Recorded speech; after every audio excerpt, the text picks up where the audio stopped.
할렐루야. 아멘. 여러분과 함께 레위기를 나눌 수 있도록 인도하신 하나님께 감사를 드립니다. 어떤 사람이 올해는 반드시 성경 일독을 하겠다라고 하는 비장한 마음을 가지고 창세기를 읽고 출애굽기를 거쳐서 레위기를 읽을 차례가 되었습니다. 그런데 레위기를 막상 읽으려고 하니까 뭔가 모르는 답답함이 그 속에서 막 밀려 나오더랍니다. 그래서 이 답답한 심경을 레위기라는 단어로 삼행시를 지었다고 하는데요. 우리 그 앞글자를 오늘 한 번씩 띄워주시겠습니까? 네. 레위기를 읽을 차례다. 위. 위기가 왔다. 기. 기절할 만큼 졸면 어떡하지? 어떤 분이 이렇게 자신의 심경을 표현했다고 합니다. 여러분, 레위기 하면 가장 먼저 떠오르는 단어가 뭔가요? 제사. 예, MZ세대들이 제사 그렇게 얘기를 하더라고요. 그리고 또 뭐가 있냐 그랬더니 어렵다, 지루하다, 졸립다 이렇게 이야기를 합니다. 예, 맞아요. 많은 분들이 레위기가 어렵다라고 얘기를 합니다. 그리고 지루하다, 무슨 말인지 모르겠다 라고 이렇게 말하는 분들이 있습니다. 그래서 매년 성경 일독을 계획하고 결심하는데 무너지는 고비가 바로 레위기라고 이구동성으로 사람들이 말을 합니다. 여러분, 아무리 정신을 차리고 레위기를 읽으려고 해도 마치 수면제처럼 되어버리는 레위기. 아무리 이 레위기를 이해하려고 해도 오늘날 이 레위기가 나하고 무슨 상관이 있는가라고 많은 사람들이 생각을 합니다. 그런데 여러분, 이번 레위기 강의를 통하여서 레위기 강의 안에 담겨져 있는 보석들을 알게 되면 이제는 더 이상 레위기가 어렵다, 어렵지 않다? 어렵지 않습니다. 그리고 레위기 안에 담긴 보화들이 이런 거였어? 이야, 레위기 안에 이런 것들이 담겨져 있었어? 라고 하는 감탄이 여러분 안에 나오실 줄로 믿습니다. 여러분, 이 레위기가 아무리 어려워도 이번 레위기 강의를 잘 들으심으로 말미암아 레위기 안에 담겨져 있는 수많은 진리의 보석들이 그 보석들을 대할 때마다 여러분 안에 기쁨과 감사가 넘치는 그런 복된 시간이 되어질 줄로 믿습니다.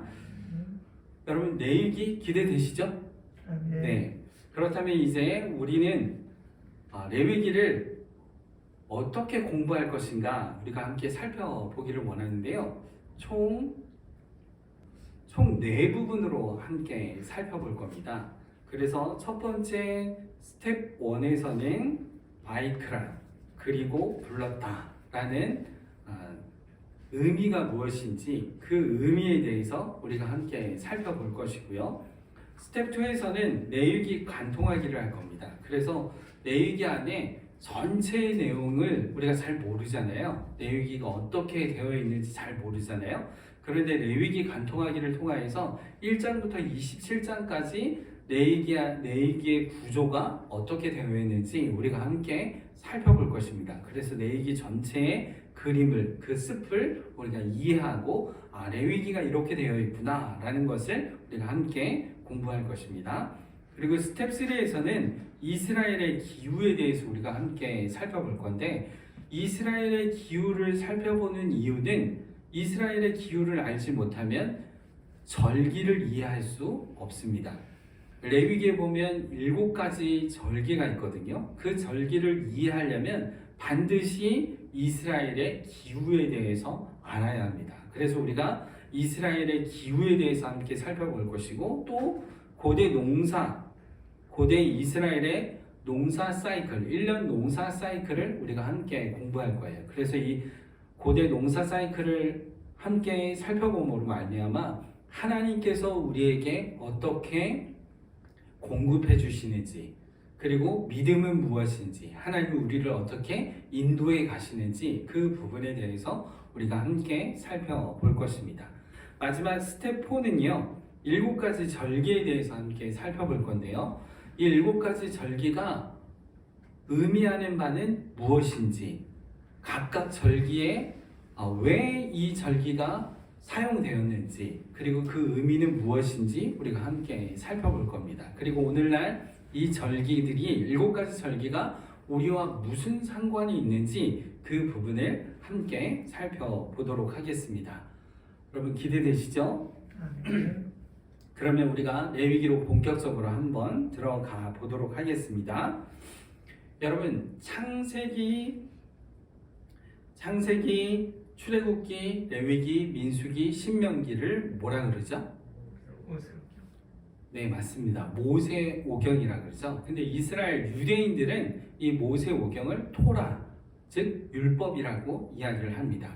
그런데 이 토라, 율법을 창세기부터 신명기까지 모세오경 중에서 유대인들은 아이가 5살이 되면은 토라를 가르치기 시작하는데요. 여러분 창세기부터 신명기까지 뭐부터 가르칠까요?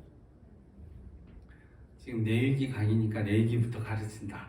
네, 맞습니다. 레위기부터 가르칩니다. 레위기부터 가르치는데 여러분 신기하지 않습니까? 5살이면 이제 말문이 막 트이는 아이인데 그 말문이 트이는 그 아이한테 레위기를 가르친다라는 거예요. 모세오경 중에. 상식적으로 우리가 이해가 잘 안 가죠. 레위기 하면 우리는 지루하고 딱딱하고 하다못해 난해하기까지 하는데 이 레위기를 말문이 막 트이는 5살 아이한테 가르친다라는 것이 우리가 생각할 때는 상상이 안 갑니다. 그런데 유대인들은 레위기부터 가르칩니다. 말문이 트이는 아이한테요. 왜 그럴까요? 그만큼 레위기가 인생 가운데 가장 중요하다는 것을 알고 있기 때문에 그렇습니다. 그래서 이 아이들한테 토라 교육 가운데 레위기를 처음부터 잘 가르치는 일들이 유대인들이 행하고 있는 부분입니다.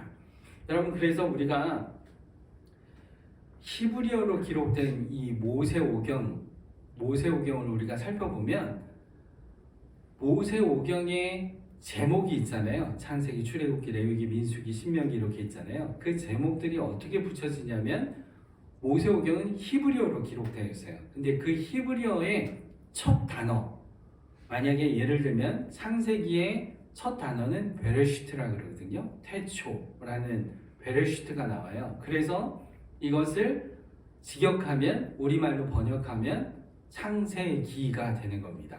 그래서 이 베레시트 원래 제목이 뭐가 되는 거예요? 베레시트, 창세기 베레시트 이렇게 되는 겁니다. 그런데 레위기는 첫 단어가 뭔지 아십니까? 첫 단어가 바이크라입니다. 바이크라. 이 뜻은 무엇이냐면요, 그리고 불렀다 라는 뜻을 가지고 있는 것이 바이크라라고 하는 레위기의 첫 단어입니다. 근데 희한한 것은 그러면 창세기는 베레시트, 창세기라고 이렇게 앞글자를 따서 이름을 지었는데 레위기는 바이크라, 직역하면 그리고 불렀다, 이게 제목이 되어야 되잖아요. 그런데 레위인의 이야기라고 하는 레위기로 이름이 지어졌습니다. 왜 그럴까요? 무엇 때문에 레위기로 이름을 지었을까요? 왜 그랬는지 그 이유를 알려면 예수님이 오시기 전 300년으로 돌아가 봐야 돼요. 유대인들이 노마에 의해서 노마 전역에 흩어져서 살게 되었거든요.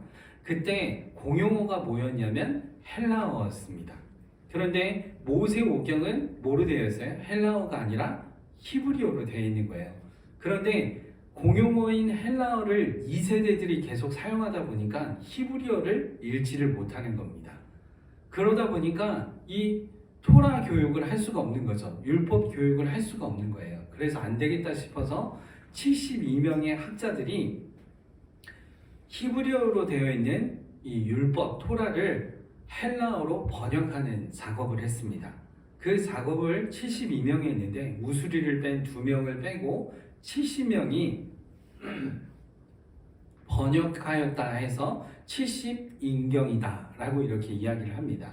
그래서 헬라어로 번역을 했는데 그러면 제목이 뭐가 되겠냐면 원래 제목대로 한다면 바이크라 그리고 불렀다 이렇게 해야 되는데 무슨 이유에서인지는 모르겠지만 이 70명의 학자가 레위기를 그냥 뭐라고 하냐면 네위티콘이라고 하는 레위인의 이야기라고 하는 이름으로 네위티콘으로 이름을 지었습니다. 그리고 이것이 나중에 라틴어 성경에도 그것을 따르게 되었고 나중에는 영어 각 번역본들도 그것을 따르게 되어서 레비디쿠스라고 하는 영어 제목에도 레위기라고 하는 레위인의 이야기라고 하는 부분이 이름이 돼 버린 것입니다.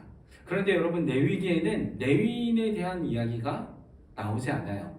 오히려 제사장과 평민들이 하나님 앞에서 선택받은 백성으로서 구별되어서 하나님 앞에서 어떻게 거룩하게 살 것인지에 대해서 기록하고 있는 것이 레위기입니다. 그런데 이 레위기라고 하는 레위인의 이야기라고 하는 제목은 적절치가 않은 것이죠. 그런데 아무튼 레위기가 이렇게 해서 이름이 붙여지게 되었습니다. 여러분 그래서 우리가 이 레위기를 우리가 함께 살펴볼 때 원 제목인 바이크라 그가 불렀다라는 뜻의 의미가 무엇인지 우리가 함께 살펴볼 것입니다. 여러분 성경은 레위기를 포함해서 총 66권이죠. 그렇죠? 구약 39권, 신약 27권입니다. 그렇다면 성경을 한마디로 말한다면 성경이 담겨져 있는 부분을 한마디 주제로 이야기를 한다면 뭐라고 할 수 있을까요? 성경 전체의 주제, 그러니까 성경 66권을 전체의 주제로 한마디로 얘기한다면 뭐라고 할 수 있을까요? 제가 많은 분들한테 강의할 때 들으니까 사랑이에요. 그렇죠. 네, 하나님의 사랑이요. 은혜예요. 십자가요. 하나님 나라요. 이렇게 이야기를 합니다. 근데 굉장히 추상적이에요. 근데 아주 간단 명료하게 성경 전체의 내용은 이런 거야 라고 말한다면 여러분 무엇이 있을까요? 하나님의 약속. 예, 맞습니다. 하나님의 약속도 담겨져 있죠. 그런데 약간 추상적이에요. 구체적으로 하나의 주제로 딱 얘기를 하면 뭐라고 할 수 있을까요? 성경 전체의 주제. 성경 전체의 주제는 뭐가 있냐면요. 예수 그리스도를 통한 거대한 구속 이야기가 성경 전체의 내용입니다. 창세기부터 시작해서 요한계시록까지 뭘 얘기를 하고 있느냐? 예수 그리스도를 통한 거대한 구속 이야기를 말하고 있습니다. 그래서 성경에 보면 하나님이 어떤 분이신지 신론, 이걸 교리로 말하면 신론이라고 해요. 하나님은 어떤 분이신지 성경에 말하고 있어요. 그리고 하나님께서 인간을 창조하셨잖아요. 그래서 인간은 어떤 존재인지 인간론에 대해서 말하고 있습니다. 그리고 인간이 타락하여서 그들 스스로 구원받을 수 없는데 하나님께서 구원 계획을 세우시잖아요. 그래서 하나님이 구원을 하시는데 누구를 통해서 구원하세요? 예수 그리스도를 통해서 구원하시기 때문에 예수 그리스도는 누구인가? 기독론에 대해서 이야기를 하고 있습니다. 또한 예수 그리스도를 통하여서 어떻게 하시냐? 구원하시잖아요. 그럼 어떻게 구원하시는가? 구원에 대해서 말하고 있습니다. 그래서 구원론이죠. 그리고 구원받은 하나님의 백성, 하나님의 자녀들이 모인 것을 뭐라고 얘기를 해요? 교회라고 그랬잖아요. 그래서 교회는 어떤 곳인가? 교회론에 대해서 이야기를 하고 있습니다. 마지막으로 이 세상 우리가 살아갈 때 이 세상이 끝이 아니잖아요. 이 세상은 영원하지 않습니다. 이 세상은 반드시 망하고 하나님 나라가 도래하는데 이 세상의 끝이 올 때 종말 때에는 어떻게 이루어지는가 라고 해서 종말에 대해서 성경이 말하고 있어요. 그래서 종말론에 대해서 말하고 있죠. 그래서 하나님에 대해서, 인간에 대해서, 예수님에 대해서, 구원에 대해서, 교회에 대해서, 종말에 대해서 신론부터 종말론까지 몽땅 다 기록하고 있는 것이 성경 66권입니다. 이것을 한마디로 얘기를 하면 예수 그리스도를 통한 거대한 구속 이야기, 이것이 성경 전체의 주제입니다. 그런데 여러분, 이 신론부터 신론, 인간론, 기독론, 구원론, 교회론, 종말론을 압축해가지고 기록한 책이 무엇일까요?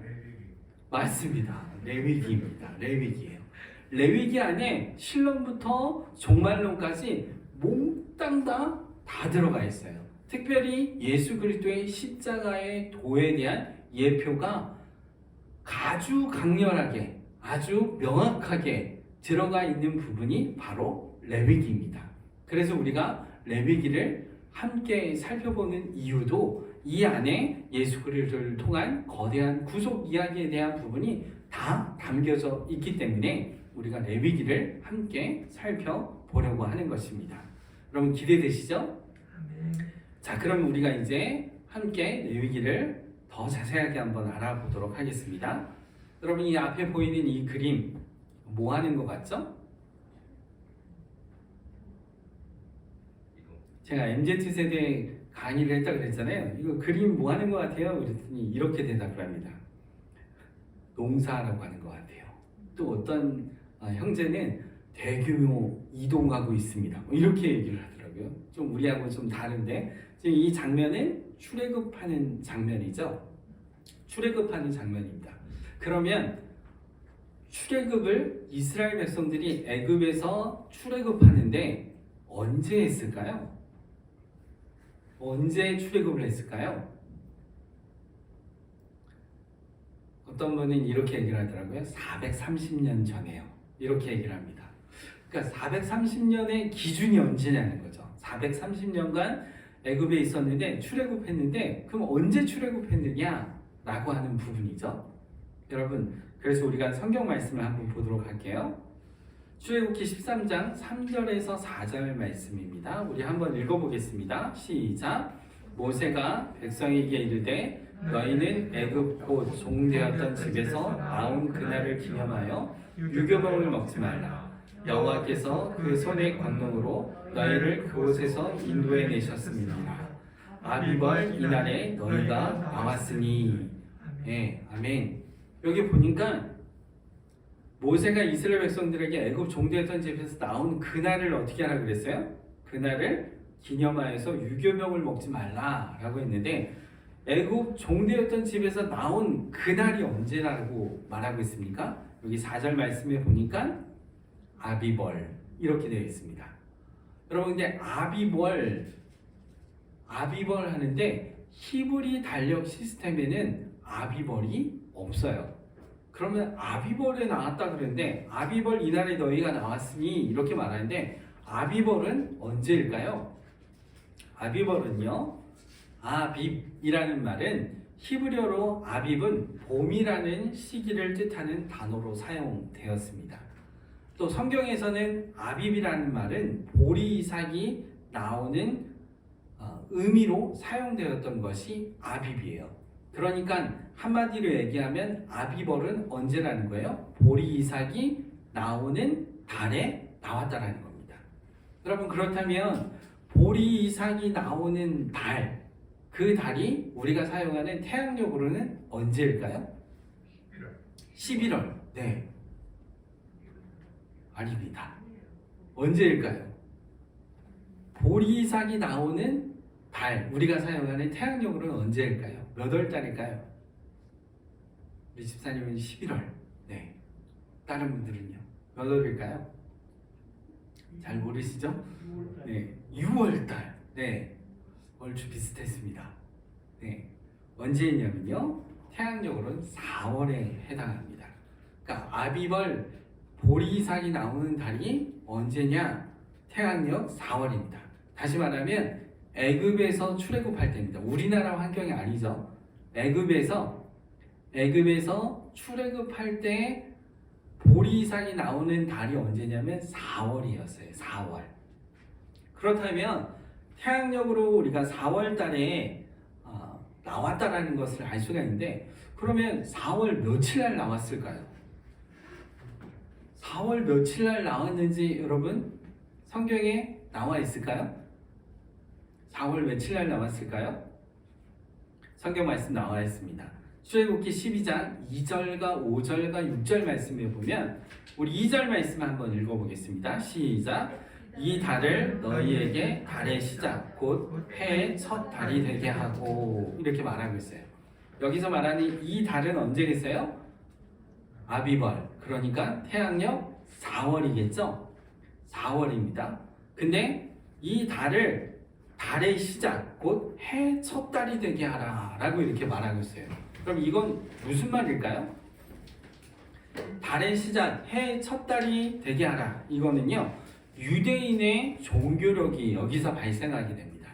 그러니까 태양력 4월에 이스라엘 백성들이 출애굽해서 나오잖아요. 그런데 이 달을 달의 시작 곧 해의 첫 달이 되게 하라고 하나님께서 이스라엘 백성들에게 말씀하시는 겁니다.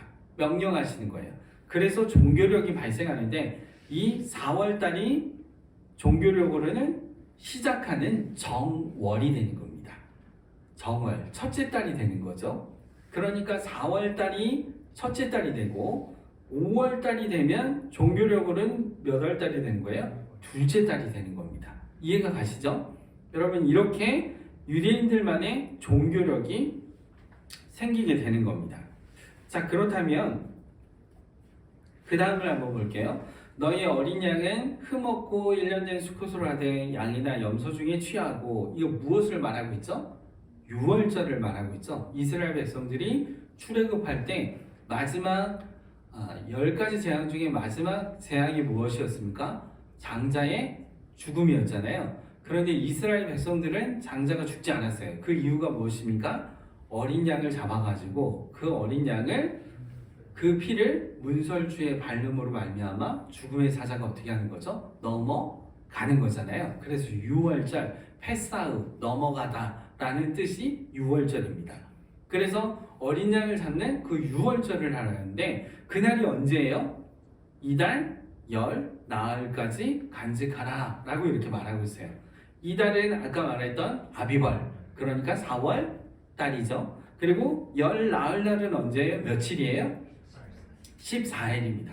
그러니까 4월 14일 날 뭘 한 거죠? 밤에 이스라엘 백성들이 유월절을 지키게 되는 거예요. 그리고 이스라엘 백성이 그 양을 잡고 이렇게 말하고 있습니다. 유월절을 보내는 거죠. 그리고 난 다음에 이스라엘 백성들이 출애굽한 때가 언제냐? 여기 말씀에 보니까 민수기 33장 3절 말씀에 보니까 그들이 첫째 달 15째 날에 이렇게 말하고 있어요. 여러분 첫째 달 아까 언제예요? 종교력으로 4월, 그죠? 첫째 달이 정월이죠. 첫째 달 며칠이요? 15째 날이라고 그랬죠. 그러니까 유월절 어린 양을 잡아서 피를 문설주에 바르고 어린 양을 먹는 때는 14일 저녁이죠. 그리고 이스라엘 백성들이 이집트에서 애굽에서 출애굽한 때는 언제예요? 그 다음 날인 15일 날 출애굽을 한 겁니다. 그래서 라암셋을 떠나 곧 유월절 다음 날이라 라고 이렇게 말하고 있는 것을 볼 수가 있어요. 그러니까 이스라엘 백성들이 정확하게 애굽에서 출애굽한 때는 언제예요? 4월 15일이 되겠죠. 4월 15일 날 이스라엘 백성들이 출애굽을 하게 된 겁니다. 자, 그래서 이스라엘 백성들이 이제 출애굽을 하게 되는데 이스라엘 백성들이 어디서부터 출애굽을 하냐면 여기가 라암셋이거든요. 라암셋에서부터 출애굽을 하게 됩니다. 언제요? 4월 15일 날 출애굽을 하게 되는 거예요.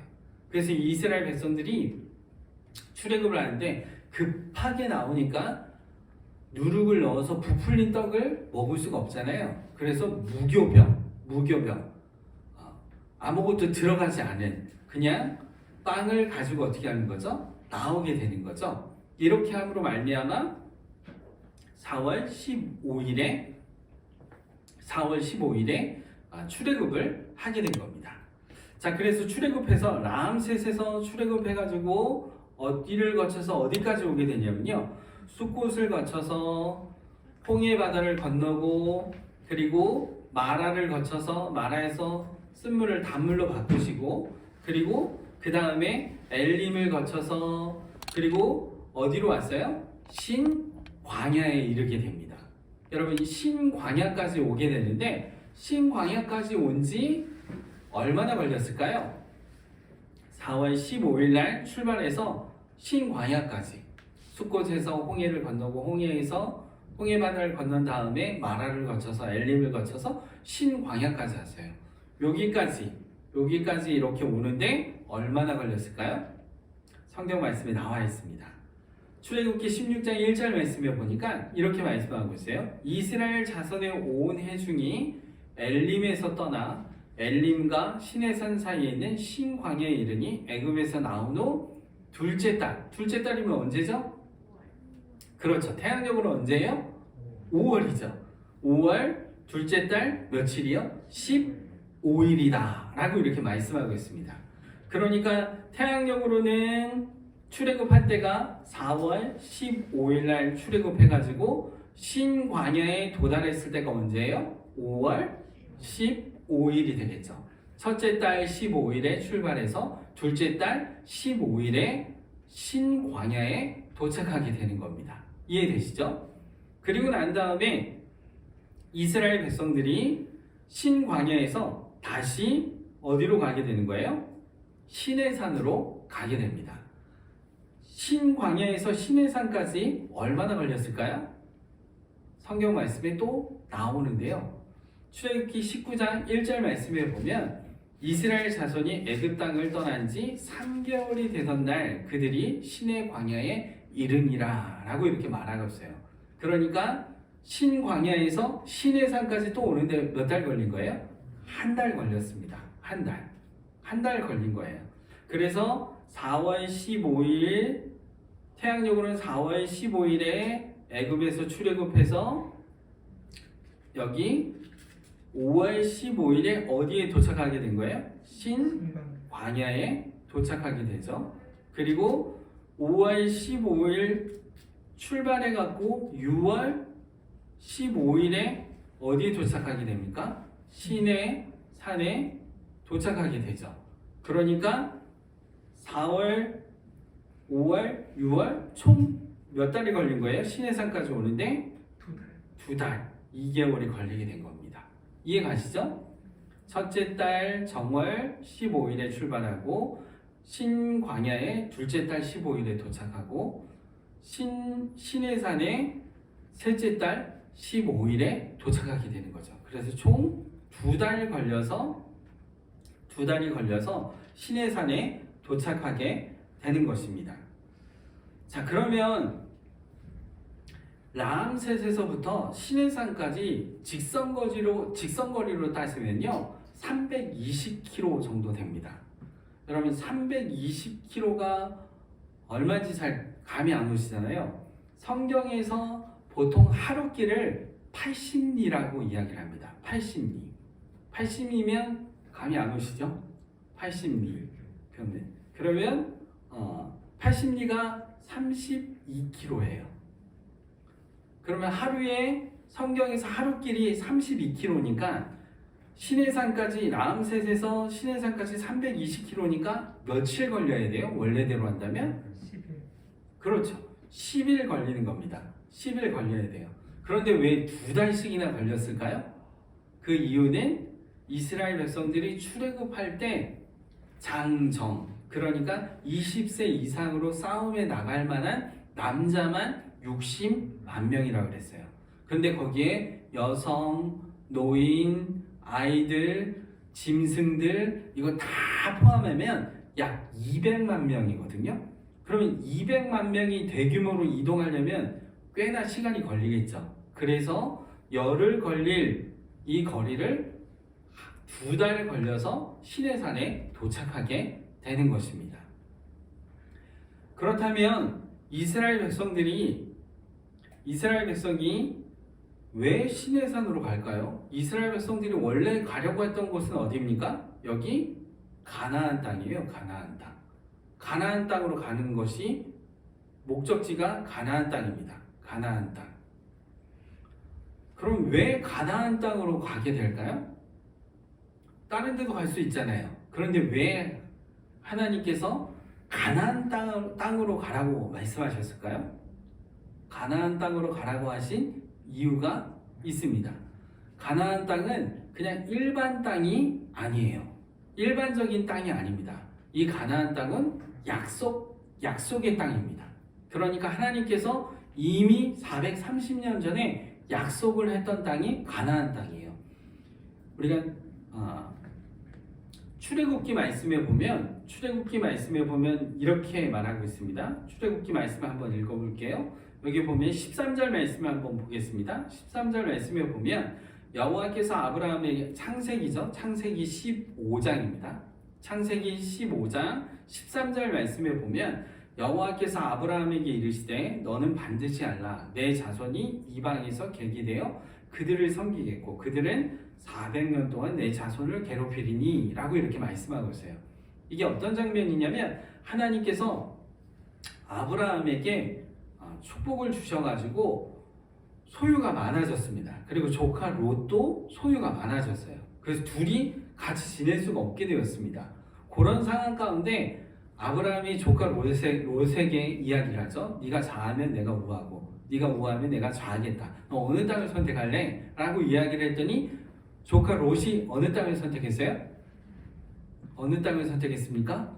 소돔과 고모라인 소돔 땅을 선택했어요. 왜냐하면 그 당시에 애굽과 같았더라. 정말 기름지고 이 소돔 땅이 사해바다 근처이거든요. 거기엔 소금이 있었습니다. 그래서 경제적으로 아주 훌륭한 도시가 소돔 땅이에요. 그래서 조카 롯이 어떻게 했어요? 소돔 땅으로 갔습니다. 그 이후에 아브라함이 헤브론으로 옮겨가게 돼요. 헤브론에 있을 때 그때 하나님께서 아브라함을 부르시고 아브라함에게 약속하시는 거예요. 그래서 아브라함이 약속할 때 뭘 했습니까? 짐승을 어떻게 했어요? 반으로 쪼개놨습니다. 그리고 하나님께서 아브라함에게 약속하시는 내용이 뭐예요? 오늘 여기에 나오는 창세기 15장 13절에서 18절 말씀에 나오는 부분이에요. 아브라함에게 하나님께서 말씀하시는 게 무엇입니까? 내 자손이 이방에서 애굽에서 400년 동안 객으로 있겠다. 그 객이 되어 그들을 섬기게 될 것이다 라고 하나님께서 아브라함에게 말씀하시는 거예요.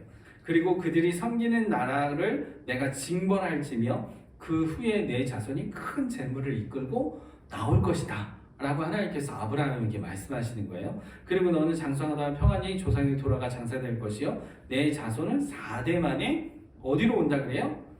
이 땅으로. 이 땅이 어디예요? 가나안 땅에 있는 헤브론. 가나안 땅으로 오겠다라는 거죠. 이는 아모리 족속의 제약이 아직 가득 차지 아니함이니라 하시더니 해가 져서 어두운 데 연기 나는 하루가 보이며 타는 햇불이 쪼갠 고기 사이로 지나더라 라고 이렇게 말씀하고 있죠. 그날에 여호와께서 아브라함과 더불어 뭘 세웠다 그럽니까?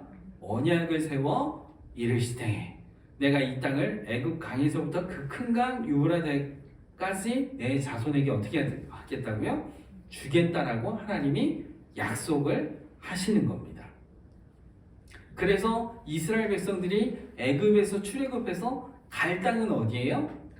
반드시 약속의 땅인 아브라함과 약속했던 그 가나안 땅이 목적지가 되는 것이죠. 그죠? 이해가 되시죠?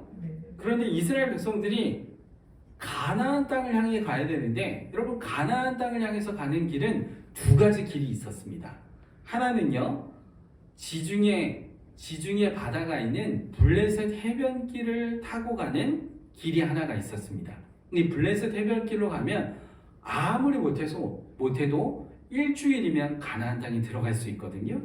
그런데 하나님께서 블레셋 해변길 이곳으로 인도하시지 않았어요. 그 이유가 무엇입니까? 이들이 전쟁을 보면 가나안 땅으로 가지 않고 다시 애굽으로 갈까봐 하나님께서 블레셋 해변길로 인도하시지 않으셨습니다. 가나안 땅으로 가는 또 다른 길은요.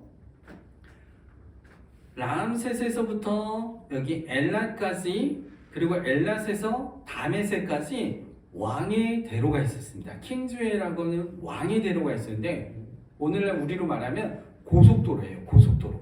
고속도로 같은 길이 쫙 나여 있었습니다. 람셋에서 엘라까지 왕의대로 쭉 왔다가 엘라셋에서 가나안 땅까지 고속도로 라인에 왕의대로 쭉 가면 돼요. 쭉 가서 요단강을 건너가면 가나안 땅이거든요. 이렇게 쉽게 갈 수 있는 두 길을 냅두고 왜 하나님께서는 굳이 시내산으로 이스라엘 백성들을 이끌어 갔을까요? 왜 하나님께서 이스라엘 백성을 시내산으로 이끌어 가신 이유가 무엇이었을까요? 궁금하시죠? 네. 하나님께서 굳이 왜 시내산으로 이스라엘 백성들을 상대적으로 가나안 땅하고 거리가 먼 지역에 있는 시내산으로 하나님께서 이스라엘 백성들을 인도해 가시는 이유가 무엇이냐는 거죠. 여러분, 시내산으로 부르신 이유가 무엇인지 알려면 시내산에서 어떤 사건이 있었는지 알면 그래서 하나님께서 시내산으로 부르셨구나 라는 것을 정확하게 알 수가 있는 부분인 겁니다. 이해 가시죠? 그러면 시내산으로 하나님께서 부르셔서 시내산에서 무슨 일이 있었는가? 우리가 그 부분을 함께 살펴보아야 할 것입니다. 함께 살펴보아야 되는데 시간이 다 됐어요. 시간에 맞춰야 되기 때문에 그래서 다음 주에 우리가 시내산에서 무슨 일이 있었는지 우리가 함께 살펴보도록 하겠습니다. Seigneur,